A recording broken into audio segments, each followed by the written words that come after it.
Hello friends, welcome again to our channel computer academy IEC. आज का जो हमारा टॉपिक है वो है एमएस वर्ड के अंदर इंसर्ट टैब। हमने अपनी लास्ट क्लास में होम टैब और फाइल के बारे में कर लिया था। आज का जो हमारी पूरी क्लास रहेगी वो इंसर्ट टैब के बारे में रहेगी कि इंसर्ट टैब में हमारे पास क्या क्या ऑप्शंस होते हैं और उनका यूज किस लिए किया जाता है। देखिए, सबसे पहली चीज़ तो ये है कि इंसर्ट टैब जो है, इंसर्ट टैब का जैसे कि नाम है उसी के हिसाब से इसमें जितनी भी कमांड्स हैं वो हमारी फाइल में कोई नई चीज़ इंसर्ट करने के लिए यूज की जाती है। यानी कुछ भी चीज़ हमसे इंसर्ट करते हैं इसमें, जैसे कोई फ़ोटो, कोई क्लिप आर्ट, कोई शेप, चार्ट, पेज, ये सब कुछ इंसर्ट करने के लिए इसका यूज किया जाता है। तो हम ये सारी चीज़ें आज डिस्कशन करेंगे। तो वैसे इंसर्ट टैब थोड़ा बड़ा टैब है, इसलिए हो सकता है कि हम इसे दो पार्ट में कंप्लीट करें, जैसे कि हमने होम टैब को किया था। तो अपने स्टार्ट करते हैं। देखिए, सबसे पहली चीज़ है इसमें पेज ग्रुप के अंदर कवर पेज। पहली कमांड हमारी आज की कवर पेज की है। तो कवर पेज क्या होता है? सपोज आप कोई बुक लिख रहे हो और बुक में आपने 100-200 पेज लिख लिए। आप चाहते हो कि आपकी बुक का जो फ्रंट पेज है, जिसे अपने कवर पेज भी कहते हैं, वो थोड़ा डिजाइन वाला हो। तो उसके लिए अपने क्या कर सकते हैं, कवर पेज को बना सकते हैं। तो हम कवर पेज कैसे बनाएंगे? देखिए, सबसे पहले अपने एक काम करते हैं, कुछ लिख लेते हैं। वही मैंने जो आपको फंक्शन बताया था, =RAND, पैरेंथेसिस लगा के हम 3 पैराग्राफ लिखते हैं। और इसी को मैं सिलेक्ट करके Ctrl+A से भी आप सिलेक्ट कर सकते हो, Ctrl+C से कॉपी और Ctrl+V से पेस्ट करके पेजेस हम थोड़े बढ़ा लेते हैं। अब जो मैंने पेजेस बढ़ा लिए, हमारे पास टोटल 5 पेजेस हैं। हमारे पास ये 5 पेजेस कंप्लीट हो चुके हैं जिसमें अपने अपना काम करेंगे। तो अपने अब इन काम को कैसे सेट करते हैं? देखिए, सबसे पहली चीज हमारी जो कमांड है कवर पेज, फ्रंट पेज बनाने के लिए इसका यूज किया जाएगा। तो कवर पेज पे आप क्लिक करते हैं, इसमें हमारे अलग अलग डिज़ाइन दिखाई देंगे। ये सारी डिज़ाइंस है जो आप अपने कवर पेज पे लगा सकते हैं। तो आपको इनमें से जो भी डिज़ाइन सही लगे, जैसे सपोज मैं ये डिज़ाइन अपनी कवर पेज पे लगाना चाहता हूँ, तो मेरी बुक का कवर पेज हम ऐसा चाहते हैं। इसके लिए अब इस कवर पेज में आप कुछ मैटर लिखना चाहो, तो जैसे मान लो मैं अपनी जो बुक लिख रहा हूँ, वो बुक कब लिख रहा हूँ, ईयर डाल देता हूँ। जरूरी नहीं है ये चीज़ डालना, इसको हटा भी सकते हो आप। डॉक्यूमेंट का टाइटल, मतलब हम जो बुक लिख रहे हैं उसके बारे में। मान लो मैं MS वर्ड के बारे में बुक लिख रहा हूँ, तो MS वर्ड ये डाल दिया मैंने इसका। ठीक है, टाइटल भी आ गया हमारे पास। उसके बाद हम, जैसे इसमें यूजर नेम सचिन ने लिखा ही हुआ है, कंपनी हम अपनी दे देते हैं IEC नाम से। और ये जो आज की डेट है, ये जो डेट है इसमें एक सेट हो चुकी है। जो चेंज करना चाहो आप डेट चेंज कर सकते हो, कि कभी की यहाँ से सेट कर लेंगे अपने।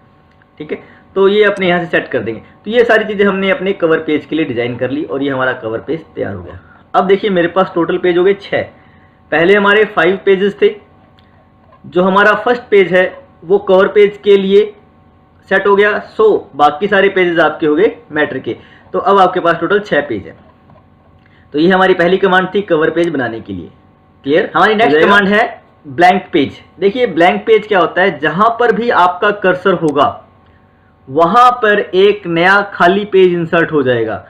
अभी देखिए, हमारे पास टोटल है 6 पेज और हम अभी सेकंड नंबर पेज पे हैं, जो हमें यहाँ पे स्टेटस बार में शो कर रहा है। मैंने यहाँ होम टैब के जस्ट बाद में अपना कर्सर रखा और पेज ब्रेक पे क्लिक किया। अब जैसे आपने क्लिक किया है तो क्या होगा, होम टैब के बाद वहाँ आपका एक ब्लैंक पेज इंसर्ट होगा और बाकी नीचे चला जाएगा। मतलब बीच में इसने खाली पेज इंसर्ट कर दिया उसी लोकेशन पे। तो अब मेरे पास टोटल 8 पेज हो चुके हैं। तो ये होता है हमारा पास ब्लैंक पेज इंसर्ट करना। बीच में कहीं पर भी आप ब्लैंक पेज इंसर्ट कर सकते हो, या आप किसी पेज के लास्ट में कर्सर रख के छोड़ोगे तो फिर जस्ट उसके बाद एक ब्लैंक पेज आ जाएगा, बाकी मैटर नेक्स्ट पेज पे होगा ही होगा। तो ये अपने एक नया खाली पेज इंसर्ट करने के लिए यूज करते हैं। अंडू कर देते हैं अपने, ताकि अपने पास वापस पहले जैसे हो जाएगा।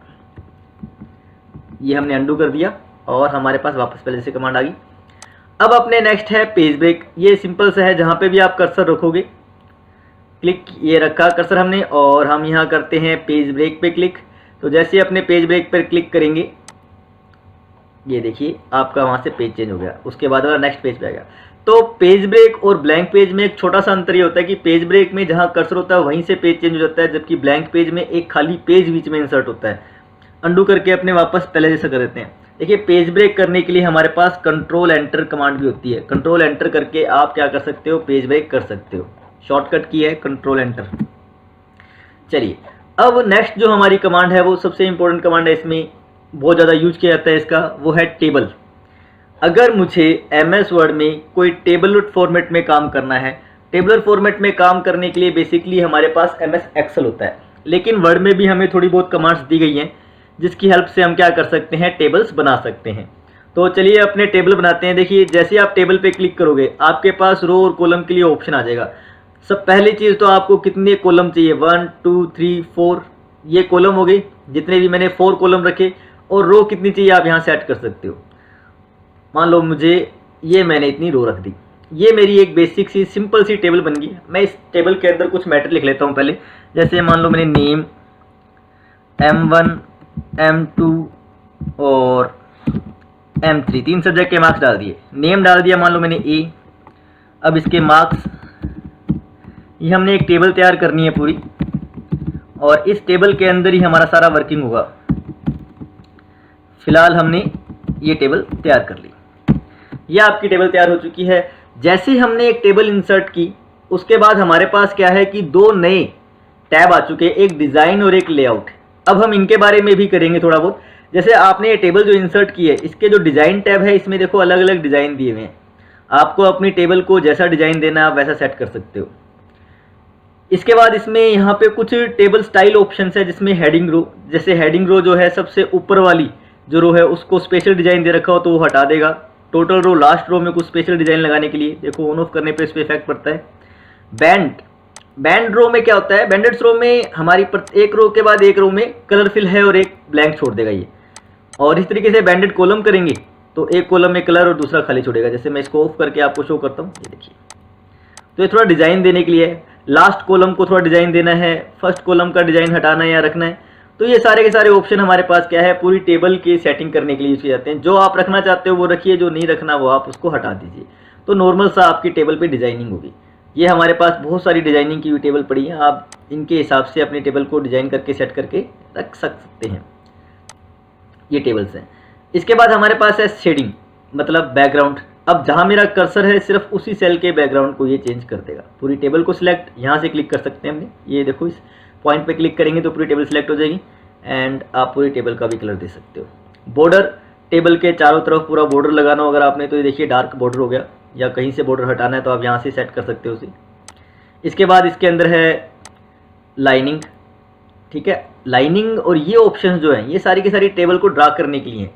ड्रा बॉर्डर्स या ड्रा लाइंस, ये देखिए ड्रा करेगा। मान लो आपको ये लाइन थोड़ी डार्क चाहिए तो देखिए यहाँ से आपकी लाइन थोड़ी डार्क हो चुकी है। तो ये जो है ड्रा टेबल वाला ऑप्शन, ये क्या करेगा कि आपकी जो टेबल है उस टेबल के अंदर हमें कोई चीज़ चेंज करनी है, थोड़ा सा बॉर्डर कोई अलग कलर का चाहिए तो आप ड्रा टेबल से जाके पेन कलर लेके और बॉर्डर को ड्रा कर सकते हो, थोड़ा सेट कर सकते हो। इससे पूरी टेबल भी ड्रा हो जाती है। अगर आप पूरी टेबल ड्रा करना चाहते हैं तो जैसे मैंने रेड कलर लिया एंड यहाँ पे एक टेबल ड्रा करनी है, नॉर्मल तरीके से आप एक टेबल ड्रा कर सकते हैं, यह आपकी टेबल ड्रा हो जाएगी। तो टेबल ड्रा करने के बाद ये इरेज है, इरेजर से आप अपनी टेबल को इरेज भी कर सकते हो। क्लिक किया, जहाँ क्लिक करेंगे वहाँ पे आपकी टेबल को इरेज किया जा सकता है, या आपकी टेबल इरेज भी होगी। तो ये है हमारे पास टेबल के कुछ ऑप्शन जिसमें अपने टेबल क्रिएट कर सकते हैं। तो टेबल का डिज़ाइन से रिलेटेड ये ऑप्शंस थे। इसके बाद इसी में लेआउट से रिलेटेड भी कुछ ऑप्शन है, ये अभी आपको बताते हैं। थोड़ा सा पहले अपने टेबल की और कमांड्स हैं वो करते हैं। देखिए अब मैं जब टेबल पे नीचे क्लिक करता हूँ इसी पे, तो ये तो हमारे पास डायरेक्ट ड्रा करने वाली टेबल थी, बट नीचे एक इंसर्ट टेबल है, एक ड्रा टेबल, जो भी हमने किया था सेम वही ऑप्शन है। एक्सेल से कोई फाइल उठा के लानी है तो सीधा एक्सेल की स्प्रेडशीट उठा के ले आएगा, फाइल उठा के ले आएगा और आपको यहाँ देगा क्विक टेबल।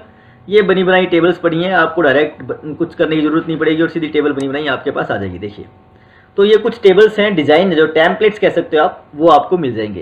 हटाना है इसको, वापस मैं सिलेक्ट करके इसको डिलीट कर देता हूँ। हमें ये टेबल नहीं चाहिए, आप राइट क्लिक कीजिए एंड कोई भी टेबल डिलीट होती है तो राइट क्लिक करके डिलीट टेबल से ही किया जाता है उसको डिलीट।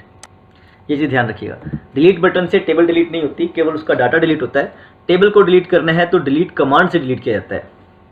अब हमारे पास नेक्स्ट है इसी में, जैसे मैं करता हूँ इंसर्ट टेबल, इसमें आपको रो और कॉलम देने होंगे कि कितनी रो चाहिए, कितने कॉलम्स चाहिए, उसके हिसाब से आपकी टेबल डिज़ाइन होगी, ड्रा होगी इसमें। जैसे मैंने कहा नंबर ऑफ़ रो मुझे चाहिए 3, नंबर ऑफ़ कॉलम चाहिए 5, तो ओके कीजिए। ये देखिए आगे। अब जो हम टेबल डिज़ाइन करते हैं इसके लिए भी हमारे पास कई ऑप्शन है। जैसे इंसर्ट टेबल में पहला है फिक्स कॉलम विड्थ, इसमें कॉलम की विड्थ फिक्स रहेगी, यानी कि अगर आप कुछ भी लिखते हो तो कॉलम की विड्थ चेंज नहीं होगी, लाइन चेंज हो जाएगी। ऑटो फिट टू कंटेंट, आपकी टेबल में जितने भी कॉलम है उसमें जितना मैटर लिखा होगा उसके हिसाब से कॉलम की विड्थ रहेगी। और ऑटो फिट टू विंडो, मतलब इसमें विंडो के हिसाब से देखो टेबल बनी है। और अगर मैं ऑटो फिट टू यहाँ पे आपको दिखाता हूँ कि हम ऑटो फिट टू अगर करते हैं कंटेंट्स, तो टेबल की विड्थ कैसे बन रही है, जैसे आपने डाटा लिख रहे हैं उसके हिसाब से बन रही है। तो ये कुछ कमांड्स हैं जो टेबल को क्रिएट करने के लिए यूज की जाती है। इसके बाद इसी के अंदर हम लेआउट करते हैं, टेबल का ही लेआउट होगा। अब टेबल के लेआउट में हमारे पास सबसे पहले ऑप्शन क्या है, सिलेक्ट। सिलेक्ट सेल करना है तो सेल हो जाएगा, कॉलम तो जहाँ कर्सर है वो कॉलम, पूरी टेबल तो टेबल। ये चीज़ अपने डायरेक्ट भी कर सकते, देखिए यहाँ से क्लिक कीजिए पूरी टेबल सिलेक्ट होगी, किसी रो के आगे क्लिक करेंगे तो वो रो सिलेक्ट हो जाएगी, किसी कॉलम के ऊपर क्लिक करेंगे तो वो कॉलम सिलेक्ट हो जाएगा। तो ये आप डायरेक्ट कर सकते हो, वहाँ से करने की ज़रूरत नहीं है। इसके बाद देखिए डिज़ाइन और लेआउट टैब सिर्फ जब हमारे पास टेबल के अंदर क्लिक है तभी ऑन हो रहे हैं, बाहर मैं क्लिक करता हूँ तो वो ऑफ ही है। क्लिक किया, लेआउट पे दोबारा गए, ग्रिड लाइंस। ग्रिड लाइंस क्या होती है, जैसे मैंने पूरी टेबल को सिलेक्ट किया और जो ये लाइनिंग है ये लाइनिंग को ऑन ऑफ करता है। फिलहाल हमारी लाइनिंग ऑन ऑफ नहीं हो रही, उसका रीज़न ये है कि हमने डिज़ाइन में हमारी टेबल को बॉर्डर दिया हुआ है। मैं यहाँ से नो बॉर्डर करता हूँ। अब देखिए, अब अगर अपने लेआउट में जाके ग्रिड लाइंस को ऑफ करते हैं तो देखिए सारी लाइनिंग ऑफ होगी, और जब मैं उसी में जाके लाइनिंग को ऑन करूँगा तो ये लाइनिंग शो करने लग जाएगा। ठीक है, ये हमारे बॉर्डर के लिए होती है, ये ओरिजिनल लाइन यही है। बाकी अगर आपको सही लाइन डार्क में देखनी है तो आप यहाँ से देख सकते हैं, ऑल बॉर्डर को ऑन करके रखिए और सारा का सारा आपकी टेबल में लाइनिंग आ जाएगी। क्लिक किया, ऑल बॉर्डर, ये पूरी टेबल में बॉर्डर लग गया, और बॉर्डर वो लगा है जो हमने पेन का कलर लिया हुआ था उसके हिसाब से ही लगेगा। चलिए नेक्स्ट लेआउट के अंदर हमारे पास ऑप्शन है delete. Delete cell, delete column, delete row, delete table. देखिए टेबल से पूरी टेबल डिलीट होगी, रो से वो रो डिलीट होगी जहाँ पे मेरा कर्सर है, कॉलम से जिस पे कर्सर है वो कॉलम डिलीट हो जाएगा। जैसे क्लिक करते हैं, मेरा कर्सर है M2 वाले कॉलम में तो M2 डिलीट हो गया। अंडू करके आप वापस ले आइए। डिलीट सेल, देखिए मेरा कर्सर है अभी इसमें M2 में, जो B का जो M2 है, मार्क्स 2 है, उसमें है मेरा कर्सर। मैं चाहता हूँ सिर्फ इसी को डिलीट करना है, तो डिलीट सेल। जब आप कोई सेल डिलीट करते हो, देखिए एक तो है कि मैं सिर्फ डिलीट बटन दबाऊंगा तो इसके अंदर का कंटेंट डिलीट होगा, लेकिन मैं वो पूरा सेल, उस ब्लॉक को डिलीट करना चाहता हूं जो B के M2 के मार्क्स हैं, पूरा ब्लॉक डिलीट करना है मुझे। अगर आप ये करना चाहते हो तो आपके पास 4 ऑप्शन दिए जाएंगे, क्योंकि सेल तो अकेला बीच में से हटेगा नहीं। तो इसमें क्या है, पहला है शिफ्ट सेल लेफ्ट, तो जो राइट वाला सेल है वो लेफ्ट में शिफ्ट हो जाएगा, मतलब जिसमें 77 लिखा हुआ है ये लेफ्ट में शिफ्ट हो जाएगा और M2 में आ जाएगा और वहाँ एक ब्लैंक सेल आ जाएगा। या शिफ्ट सेल अप, नीचे वाले सेल एक एक ऊपर चले जाएंगे, 66 ऊपर चला जाएगा और ये यहाँ से हट जाएगा। Delete entire row, delete entire column, तो जो भी आपको इसमें से अच्छा लगे वो कर सकते हो। जैसे मैंने कहा शिफ्ट सेल लेफ्ट किया और ओके किया तो देखिए वो सेल डिलीट हो गया और जो M3 वाला सेल था वो आगे शिफ्ट हो चुका है। तो इस तरीके से अपने क्या कर सकते हैं, इसको डिलीट कर सकते हैं। अंडू किया हमने, वापस पहले जैसा सेट कर दिया इसको। नेक्स्ट है इंसर्ट अबव, ऊपर एक नई रो इंसर्ट करनी है। इंसर्ट बिलो, नीचे एक नया कॉलम इंसर्ट करना है। लेफ्ट साइड में नया कॉलम इंसर्ट करना है, राइट साइड में नया कॉलम इंसर्ट करना है। तो ये क्या है, रो और कॉलम को इंसर्ट करना है। देखो अबव और बिलो तो होगी रो इंसर्ट और लेफ्ट और राइट में होगे कॉलम इंसर्ट। जहां मेरा कर्सर होगा उसके हिसाब से ये काम होगा, जिस सेल में कर्सर है उसके लेफ्ट में, राइट में, टॉप में, बॉटम में सेल इंसर्ट हो जाएंगे। नेक्स्ट है मर्ज सेल, देखिए इसका यूज बहुत ज़्यादा किया जाता है। जैसे मैं चाहता हूं कि मेरे पास क्या है कि ये नेम लिखा हुआ है, उसके बाद ये 3 सब्जेक्ट के मार्क्स हैं, बट मैं इसके ऊपर एक हेडिंग डालना चाहता हूं कि ये क्या है, सारी मार्क्स। तो उसके लिए आप क्या करोगे, मैंने इंसर्ट अबव एक रो इंसर्ट की और इन तीनों को सिलेक्ट करके मर्ज कर दिया। मर्ज का मतलब जोड़ना। देखिए जब कोई एक सेल पे कर्सर होता है तब मर्ज वाली कमांड ऑफ है, लेकिन जब एक से ज़्यादा सेल पे आपका कर्सर है तो मर्ज ऑन हो जाती है। ये तीनों मर्ज हो गए और इन दोनों को मर्ज कर देते हैं अपने। ये देखिए अब ये नेम आ गया और यहाँ पे अपने एक हेडिंग डाल सकते हैं सब्जेक्ट, तो ये तीनों मेरे सब्जेक्ट हो चुके हैं। तो इस तरीके से अपने इनको मर्ज कर सकते हैं। सेल कमांड का यूज किया जाता है किसी भी सेल को डिवाइड करने के लिए, मतलब किसी सेल के अंदर 2 सेल या ज़्यादा सेल बनाने के लिए। जैसे कि मान लो ये नेम है, मुझे इसके नीचे एक सेल बनाना है जिसमें फर्स्ट नेम और सेकंड नेम या लास्ट नेम लिखा हो, तो उसके लिए अपने करेंगे स्प्लिट। मैं चाहता हूँ इसमें कॉलम 2 बन जाए, तो 2 कॉलम बन जाए और रो एक ही रहे। हम चाहते हैं 2 रो बन जाए, फिलहाल हम 2 रो बनाते हैं इसमें केवल। ओके किया, 2 रो बन गई। इस नीचे वाली रो में मैं चाहता हूं कि मैं स्प्लिट करके 2 कॉलम बनाता हूं, 2 कॉलम, ये 2 कॉलम बन गए। तो अब आप क्या कर सकते हो, सभी को 2-2 कॉलम बना लेते हैं हम। ये देखिए यहां से अगर मैं सभी में 2-2 कॉलम बना लूंगा तो उससे मेरा बेनिफिट ये रहेगा कि हम देखिए कैसे इसके नाम को सेट कर सकते हैं। ये अब मैंने कहा यहाँ पे फर्स्ट नेम और इस पे लास्ट नेम। देखिए तो अब हमारे पास क्या है, फर्स्ट नेम लास्ट नेम आ गया। यहाँ फर्स्ट नेम डालेंगे, यहाँ लास्ट नेम डालेंगे। इस तरीके से अपने अपने सेल को स्प्लिट भी कर सकते हैं, मतलब तोड़ सकते हैं। नेक्स्ट हमारे पास कमांड है स्प्लिट टेबल। ये टेबल का पार्टीशन कर देगी, ज़्यादा खास यूज नहीं होता, डिवाइड कर दिया टेबल को सिर्फ। नेक्स्ट हमारे पास लेआउट के अंदर अगर अपने चलते हैं तो हमारे पास है ऑटो फिट। अब ऑटो फिट कमांड जो है अभी जो हमने टेबल बनाते टाइम की थी वही होती है, ऑटो फिट टू कंटेंट। इसमें जब मैं क्लिक करता हूँ तो जिस सेल में जितनी वैल्यू लिखी हुई है उसके अनुसार मेरी टेबल सेट हो चुकी है। दूसरा है ऑटो फिट टू विंडो। तो मेरी पूरी स्क्रीन यानी मेरी पूरी विंडो जो है, ये रूलर तक जहाँ तक मेरा पेज है वहाँ तक मेरी टेबल सेट होगी और अपने हिसाब से ये अपने आप सेल को डिवाइड कर देंगे कि इसमें इतनी चीज़ आएगी, इतनी चीज़ आएगी। तो ये हमारी पूरी स्क्रीन में विंडो सेट हो जाएगी।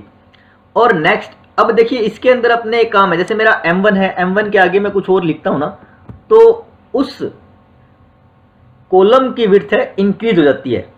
मैं चाहता हूं कि मैं अगर कुछ भी लिखूं यानी किसी कॉलम के अंदर मैटर और लिखूं तो उसकी विड्थ इंक्रीज नहीं होनी चाहिए, रो की हाइट इंक्रीज हो जाए। तो उसके लिए अपने क्या करते हैं, यहाँ सेट करते हैं अपने फिक्स कॉलम विड्थ। इस पे जैसे ही आप क्लिक करोगे, अब आप कुछ भी लिखोगे तो उसकी कॉलम विड्थ फिक्स है, ये नीचे की तरफ चला जाएगा। तो वैसे ज़्यादातर इनका यूज कम ही किया जाता है। तो ये इस तरीके से अपने टेबल्स को सेट कर सकते हैं। नेक्स्ट है डिस्ट्रीब्यूट रो इवनली, डिस्ट्रीब्यूट कॉलम। ये क्या रो और कॉलम को बराबर करता है सिर्फ। जैसे मान लो इस रो पे मेरा कर्सर है, मैंने इसकी विड्थ बढ़ानी है, बढ़ा दी, या इस पे है मैंने इसकी, ठीक है। तो ये आपकी जो जिस रो पे आपका कर्सर है उसकी विड्थ और हाइट को सेट सूट करने के लिए इनका यूज किया जाता है। मैंने कहा डिस्ट्रीब्यूट रो इवनली, सारी रो बराबर हो जाएगी, कॉलम इवनली, सारे कॉलम बराबर बराबर हो जाएंगे। तो इस तरीके से ये सेट किया जाता है। अब इसमें हमारे पास सिर्फ ये प्रॉब्लम है, जब आपने मर्ज सेल या स्प्लिट सेल का यूज किया हुआ होता है तब थोड़ी सी सेटिंग चेंज हो जाती है इसकी, बस। चलिए अब हमारे पास जो नेक्स्ट कमांड है, नेक्स्ट कमांड करने के लिए हमें थोड़ी सी रो की हाइट को इंक्रीज करना पड़ेगा ताकि आपको सारी कमांड का पता चल सके। जैसे मैंने रो की हाइट बढ़ा दी, इस रो की थोड़ी हाइट बढ़ा देते हैं, अपने सभी रो की हाइट को थोड़ा थोड़ा इंक्रीज कर देते हैं जिससे कि हमें नेक्स्ट कमांड का पता चल सके। अब देखिए नेक्स्ट कमांड में हम चलते हैं। पहली चीज़ है इसमें अलाइनमेंट। अलाइनमेंट इसमें 9 टाइप के अलाइनमेंट है। ये जो अलाइनमेंट है इसमें जो मेरा कर्सर है, देखिए टॉप लेफ्ट में, टॉप साइड लेफ्ट में, टॉप सेंटर, टॉप राइट, ये देखिए mid left, mid right centre, और ये बॉटम। तो अगर पूरी टेबल को सिलेक्ट करके मैं ये काम करूंगा तो पूरी टेबल में उस तरीके से वैल्यू आ जाएगी। टेक्स्ट डायरेक्शन यहाँ कोई खास काम की होती नहीं है, चेंज कर रहे हैं सिर्फ, ठीक है। तो ये आप सेट कर सकते हो इस हिसाब से। और सेल का मार्जिन, सेल्स के बीच के मार्जिन को कम ज़्यादा करता है, मतलब ये जो टेक्स्ट लिखा हुआ है इनके मार्जिन को कम ज़्यादा किया जाता है। इसमें अगर मैं इसको टॉप लेफ्ट कर देता हूँ, जैसे मैंने पूरी टेबल को सिलेक्ट किया, अंडू करते हैं अपने, जो पहले जैसी थी वैसे किया, और ये लेफ्ट में है हमारे पास। अब जैसे मैंने यहाँ कर्सर रखा है और मैं कहता हूँ सेल मार्जिन, तो सेल का मार्जिन जैसे टॉप से मैं बढ़ाता हूँ तो ये देखिए उस सेल का टॉप से टेक्स्ट का मार्जिन बढ़ गया है। तो ये मार्जिन को सेट किया जाता है हमेशा।